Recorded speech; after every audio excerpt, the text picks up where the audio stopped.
Préface. Un voyage pas comme les autres. Quand j'ai imaginé ce périple, je ne savais pas encore à quel point il allait marquer ma vie. L'idée était simple, suivre le plus long trajet ferroviaire du monde, non pas sur des rails, mais dans les airs. Du Portugal à Singapour, en passant par 13 pays, dans un Cessna 172, en longeant les voies ferrées, à basse altitude. Un défi un peu fou, peut-être, mais un défi que je voulais relever. Pas de course contre la montre, pas de record à battre. Juste l'envie de redécouvrir le monde sous un angle différent, d'apprécier la lenteur du voyage malgré la vitesse de l'avion, et surtout, de vivre pleinement chaque étape. Avec Aïssa, mon copilote et compagnon de route, nous avons planifié chaque vol avec minutie, en adaptant notre rythme à celui des trains qui sillonnent ces terres lointaines. Une aventure entre ciel et fer, où l'inattendu serait notre seul véritable guide. Mais si ce projet était au départ une simple expérience de voyage, il s'est rapidement transformé en quelque chose de plus profond.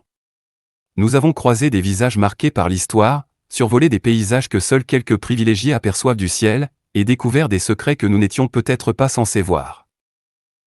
Car au fil des étapes, un mystère est venu s'inviter à bord. Un passager anonyme, un carnet oublié, des murmures dans l'ombre. Ce voyage n'a pas seulement été une odyssée à travers les airs, il est devenu un puzzle dont nous avons dû rassembler les pièces. Voici notre histoire. Prélude au mystère, journal de bord, jour 1. Il y a toujours quelque chose de particulier dans l'atmosphère d'un vol. L'odeur de l'essence aviation, le claquement des ceintures, le ronronnement du moteur qui ronfle doucement, prêt à s'élancer. Ce soir, c'est le début d'un voyage incertain, une aventure qui promet son lot de mystères à chaque escale. Le plan est simple, décoller de Lagos en fin d'après-midi, alors que le soleil commence lentement à descendre dans le ciel, suivre les rails sinueux qui serpentent entre les collines et les rivières, traverser l'Alentejo, et enfin, atteindre Lisbonne. Une trajectoire précise, mais chaque minute de vol pourrait dévier du cours prévu. Le soleil déclinait lentement sur Lagos, enveloppant les maisons blanches d'une douce lumière orangée. L'air, encore chaud de la journée, se mêlait aux effluves de café fort et de pain fraîchement cuit qui flottaient dans les ruelles. Le tarmac, légèrement chauffé par les derniers rayons du soleil, semblait vibrer sous nos pieds. L'écho des vagues, doux et lointain, se mêlait au bruit des moteurs qui démarraient, annonçant le début de notre voyage. Nous avions préparé l'appareil, un Cessna 172 prêt à avaler les kilomètres jusqu'à Lisbonne. Mais cet après-midi, quelque chose était différent. Un homme attendait près de l'appareil. Silhouette effacée sous une veste légèrement trop large, il gardait la tête basse. Il ne s'était pas présenté. Un simple signe de tête, quelques mots échangés d'une voix trop calme. « Vous partez bien pour Lisbonne ?» Un hochement de tête de notre part. Il monta à bord, boucla sa ceinture, dès lors, ne bougea plus. Ses yeux fixaient l'horizon, et une étrange atmosphère pesait dans l'air. Il ne prononça pas un mot supplémentaire. Nous étions habitués aux passagers réservés, mais quelque chose en lui semblait décalé, un léger malaise dans la façon dont il observait tout autour de lui sans jamais se tourner vers nous. Nous démarrâmes les moteurs, le vrombissement du Cessna brisant l'atmosphère calme du matin. L'avion roula sur la piste, et en un instant, nous étions en l'air. Le vent soufflait doucement alors que nous prenions notre cap en direction de Lisbonne, longeant la côte. Le paysage s'étendait sous nos ailes comme une toile vivante, ses contours se dessinant lentement à mesure que nous montions. Le survol de Lagos fut bref mais saisissant. La ville s'étendait en contrebas, avec ses maisons blanches scintillant sous la lumière du matin. Les vagues, d'un bleu profond, venaient lécher les rives du port. Nous étions encore très proches de la terre, l'aéroport à peine visible derrière nous. Nous longions désormais la ligne ferroviaire, serpentant à travers l'Algarve. Le vol continuait, et bientôt nous survolâmes Meia Preia, une vaste plage baignée par la lumière douce du matin. Derrière nous, un raclement. Notre passager venait de croiser les bras, tapotant nerveusement sur son accoudoir. Nous laissions Lagos derrière nous, traversant un patchwork de terres ocres et de cultures verdoyantes. En quelques minutes, Val d'Alama apparut sur notre gauche, une vaste plaine où s'étendaient des champs d'orangers.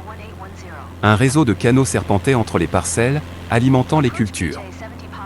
Plus loin, Val Figueira se dessinait, avec ses petites maisons éparpillées le long des routes sinueuses.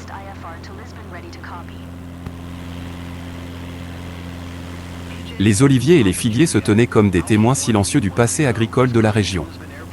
Une fine brume matinale flattait la terre, ajoutant une touche de mystère à ce paysage paisible. Un murmure derrière nous, à peine audible. Ils sont sur nos talons. Nous nous regardâmes, surpris. Pardon ? Rien. Juste un silence, lourd, pesant.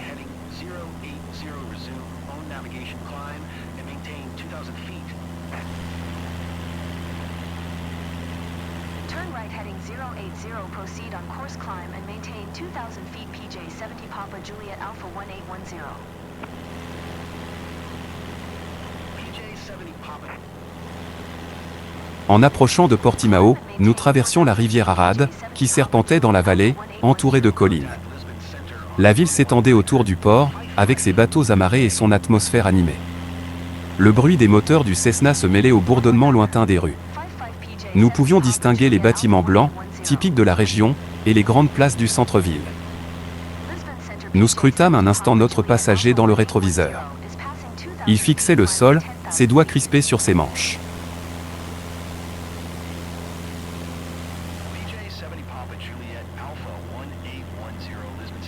Parchal était le prochain point de passage. Nous avions une vue parfaite de la rivière qui dévalait en direction du port, avec les champs verdoyants s'étendant sur les bords. La rivière semblait presque douce, serpentant entre les collines, apportant une sensation de calme et de sérénité à l'endroit. L'homme remua légèrement. Trop tard. Sa voix n'était plus qu'un souffle.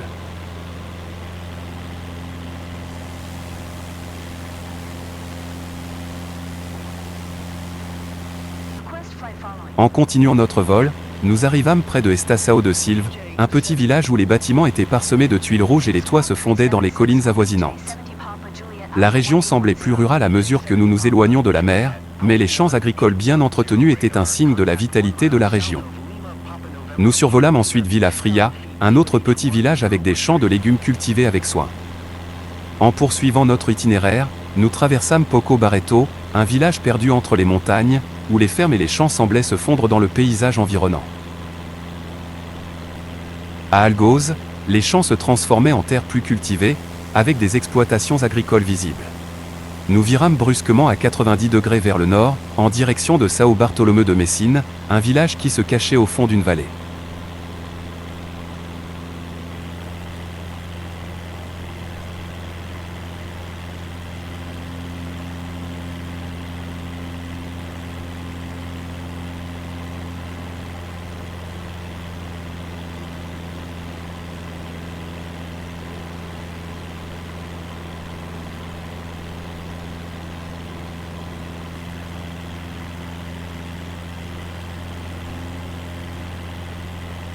L'homme serra les poings.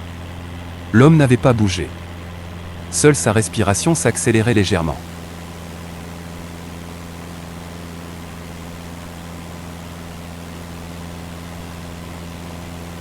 À quelques kilomètres de là, la N264 serpentait entre les collines. Nous franchissions des champs ouverts, les silhouettes des maisons blanchies à la chaux apparaissant et disparaissant entre les arbres. Le sol devenait plus accidenté à mesure que nous montions vers Corte Perero, une petite ville qui semblait être une petite escale paisible dans l'immensité des montagnes de l'Algarve.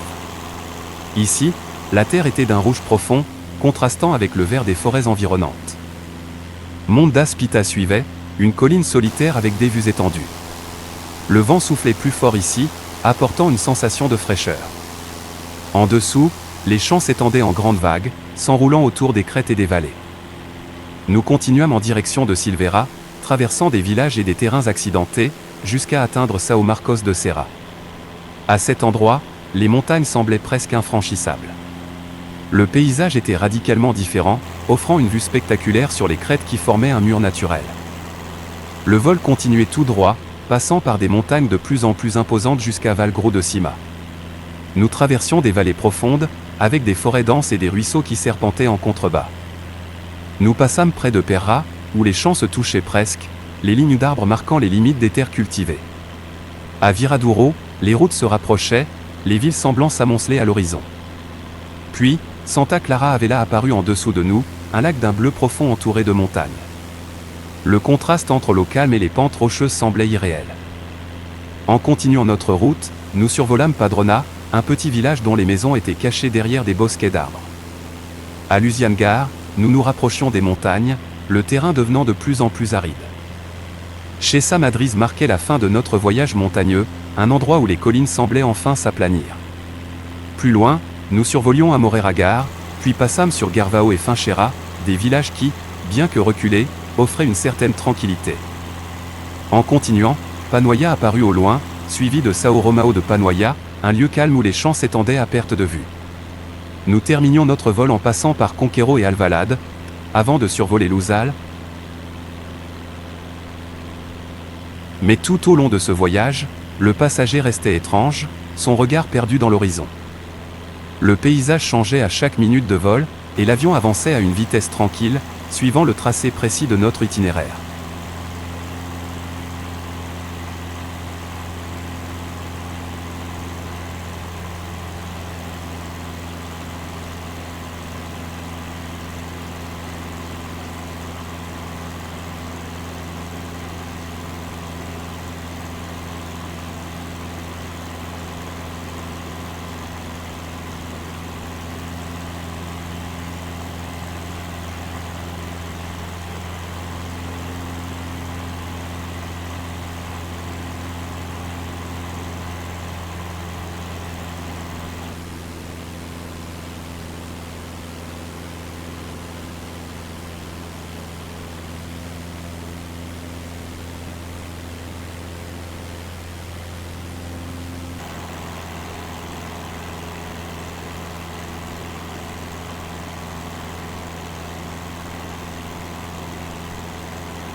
Alors que nous approchions des grandes routes, l'ambiance prenait un ton plus industrialisé, un contraste frappant avec la quiétude des montagnes et des villages isolés que nous venions de survoler. À mesure que nous arrivions au croisement des autoroutes A2, A26, IP8 et la N259, un enchevêtrement complexe d'échangeurs se dessinait sous nous. Les routes semblaient bouillonner de vie, un réseau dense où les véhicules circulaient en flux constant. Le bruit des moteurs de l'avion se fondait presque dans celui des voitures, à mesure que nous prenions la direction nord-ouest, en survolant des zones urbaines qui s'étendaient à perte de vue.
Nous commencions à entrer dans un terrain plus densément peuplé, à la frontière de la zone urbaine de Canal Cavera, un endroit où la frontière entre l'agriculture et l'urbanisation devenait floue. En avançant, Nous survolions Aldeia da Justa et Aldeia do Futuro, deux quartiers où les maisons se dessinaient, alignées en rangées serrées.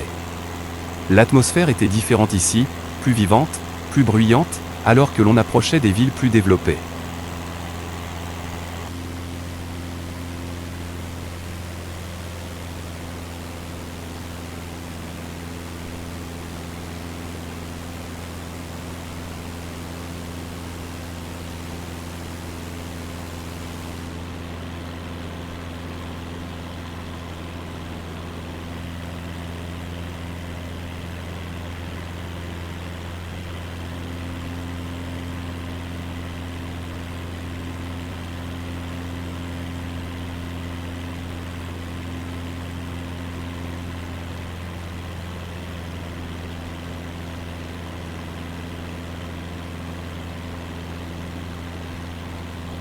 En contrebas, les terres agricoles s'étendaient encore, interrompues çà et là par les premiers signes de la civilisation. Le vol continuait, et alors que le soleil commençait à percer l'horizon, un éclat doré commençait à enflammer le ciel.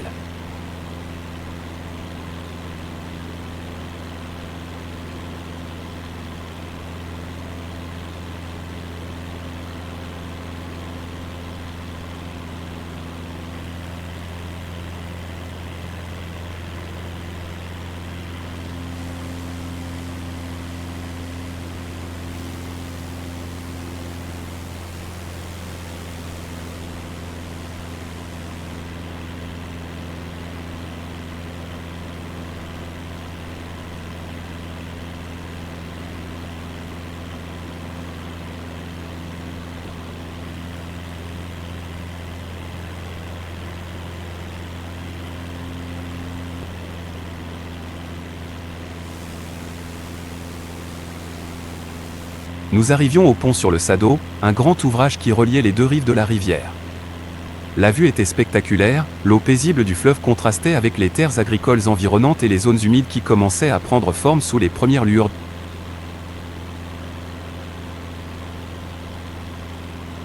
Nous traversâmes la rivière, et à mesure que nous poursuivions notre vol, la vue changeait à nouveau.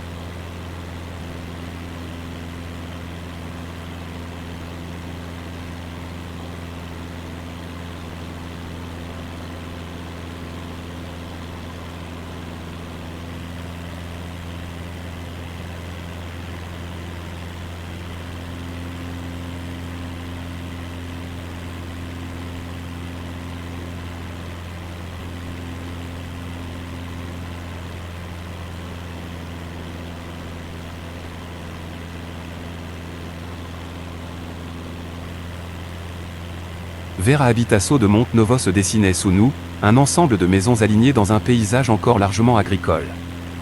Le terrain devenait de plus en plus plat, offrant une grande visibilité sur les terres cultivées.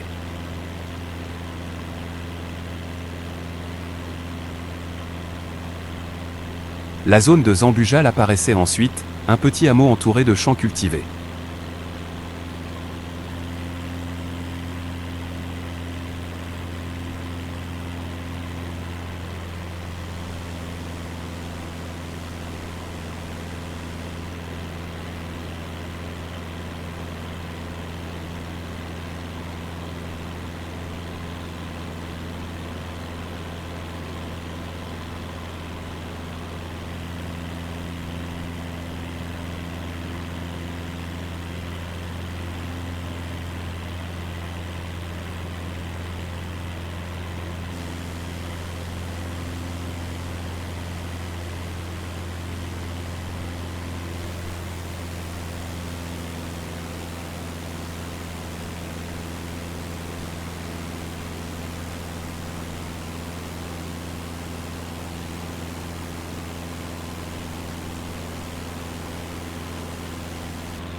Au loin, nous pouvions apercevoir les vastes étendues d'herbe, parsemées de quelques fermes et de petites constructions, alors que nous continuions notre trajectoire en direction de Coverdol LDA, un site industriel qui semblait marquer un point de transition, la fin d'un territoire rural et l'entrée dans un espace plus industrialisé.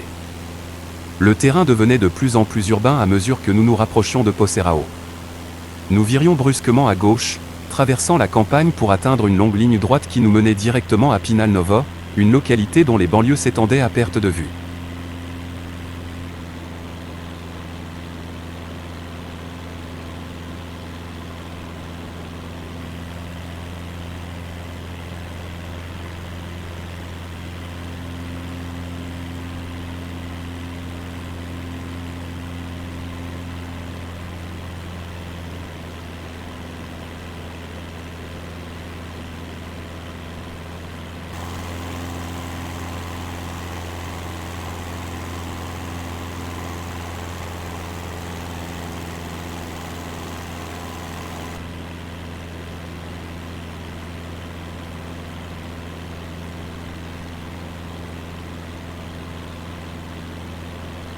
Nous passions près de l'autoroute A12, qui se dirigeait vers le sud, tandis que notre trajectoire se poursuivait au nord.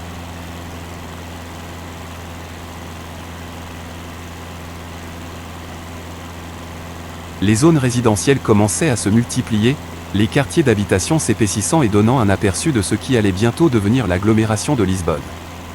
Les lignes des maisons, de plus en plus serrées, et les immeubles qui se dressaient de plus en plus haut, témoignaient de l'expansion urbaine.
Le passage au quartier Q Tadoconde marquait un changement définitif d'atmosphère. Nous nous enfoncions dans l'urbanisation d'un Lisbonne moderne. La densité de la population se faisait sentir alors que les petites ruelles s'élargissaient pour laisser place à de larges avenues animées. Nous passions enfin la A33, une autre autoroute, en franchissant la dernière frontière avant d'atteindre le cœur de la capitale portugaise.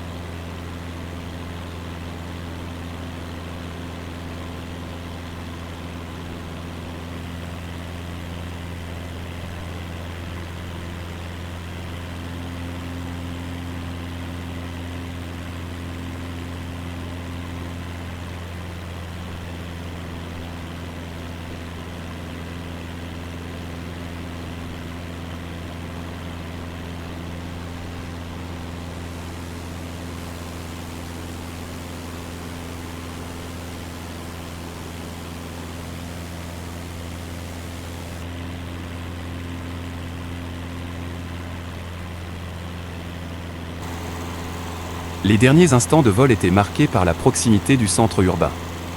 Lisbonne était là, presque à portée de main. Tout autour de nous, l'urbanisation et les infrastructures s'étendaient comme un réseau vivant, formant la toile de fond de notre voyage. Mais le silence de notre passager ne se brisait toujours pas, ses yeux toujours fixés à l'horizon, perdus dans une contemplation lointaine et silencieuse. À l'approche de Lisbonne, la trajectoire du vol prenait une tournure plus urbaine, avec des vues de plus en plus saisissantes. Nous continuions à survoler les paysages familiers, mais tout changeait à chaque instant, chaque ville et chaque route se dévoilant sous nos yeux. Nous passâmes d'abord au-dessus de Fogueteiro, une localité au bord de la rivière, suivie de Foro de Amora, où l'urbanisation commençait à se densifier. Le vol était calme, la ville semblait s'éveiller en dessous, mais notre passager demeurait impassible.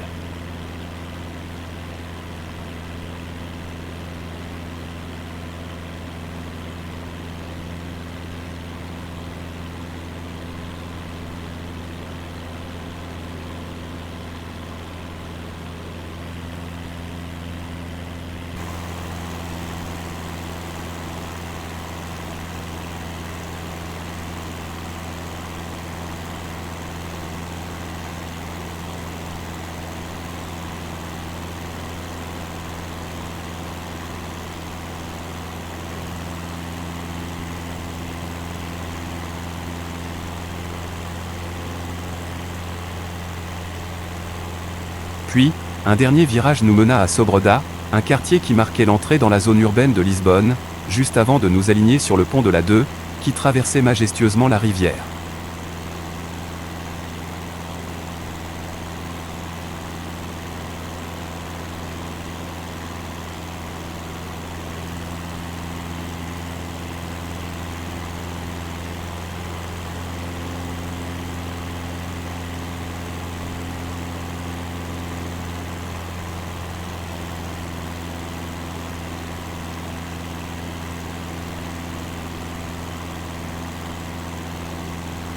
Là, un spectacle s'offrit à nous, une gigantesque statue du Christ, rappelant le Christ rédempteur de Rio de Janeiro, nous observait de haut, sa silhouette imposante dominant l'horizon.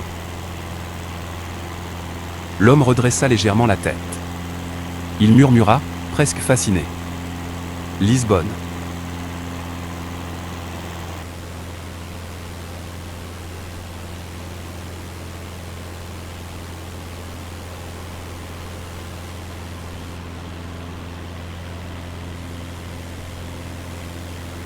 La silhouette de la pompe 25 de Abril se profilait à l'horizon, avec ses structures métalliques qui brillaient sous le soleil du matin.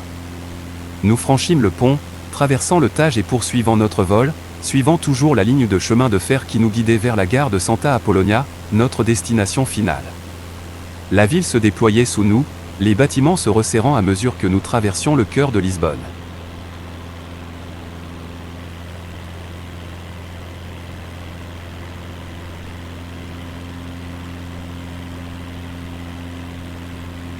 Les ouvrages routiers de la ville étaient impressionnants, notamment au croisement de LIC 15 et de LIP 7, avec leurs ponts modernes et leurs structures d'époque, qui se fondaient dans le paysage historique de la ville.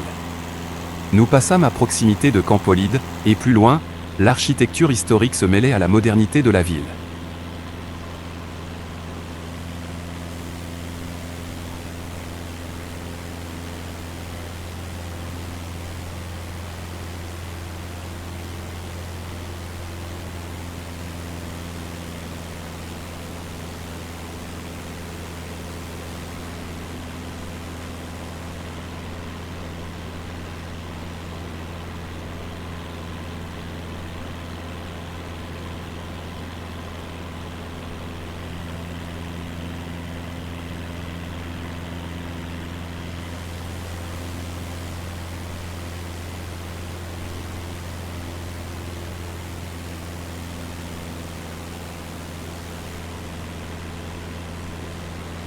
Lisbonne, capitale du Portugal, est une ville où l'histoire et la modernité se rencontrent. Fondée bien avant l'ère chrétienne, elle fut un carrefour commercial sous l'Empire romain, avant de connaître son apogée durant l'ère des découvertes, avec des explorateurs comme Vasco de Gama. Sa grandeur fut tragiquement interrompue par le tremblement de terre de 1755, mais la ville fut reconstruite avec de larges avenues et des bâtiments solides, symbolisant une résilience inébranlable. Aujourd'hui, Lisbonne mêle son passé historique, visible dans ses quartiers comme l'Alfama, à une modernité vibrante, incarnée par des espaces comme le parc das Nassau. Ses tramways jaunes, ses vues imprenables et ses rues étroites bordées de façades colorées en font une ville où l'âme du passé et la vitalité du présent cohabitent harmonieusement.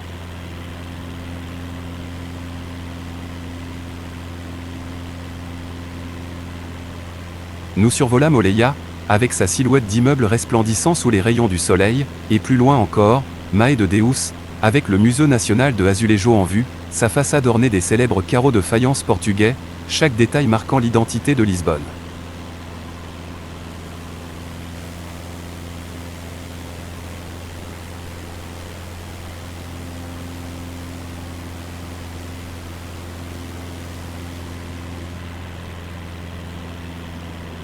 Alors que le vol touchait à sa fin, nous nous préparions à rejoindre l'approche pour l'atterrissage. La ville s'étendait sous nos pieds, une mer de toits et de rues sinueuses.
Mais avant de nous poser, nous dûmes d'abord repérer l'approche vers Costa da Caparica, sur la côte atlantique. La mer s'étendait devant nous, le sable doré des plages se fondait dans le bleu profond de l'océan. Le soleil commençait à se coucher, colorant le ciel de teintes chaudes et dorées, une dernière vue splendide avant l'atterrissage.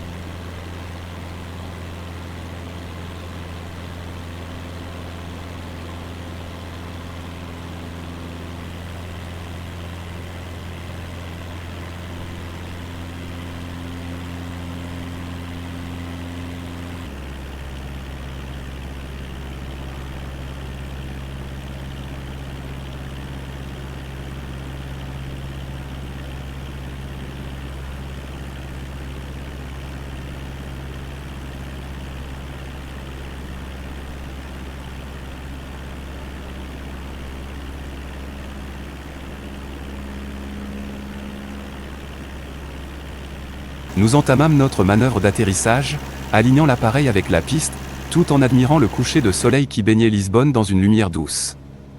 Nous étions prêts à poser l'avion, à laisser derrière nous cette aventure, mais alors ? L'homme se secoua frénétiquement sur son siège et chuchota. « Attention !» Et plus rien, plus un mot.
Royal Air Maroc 9er 8 continue taxi.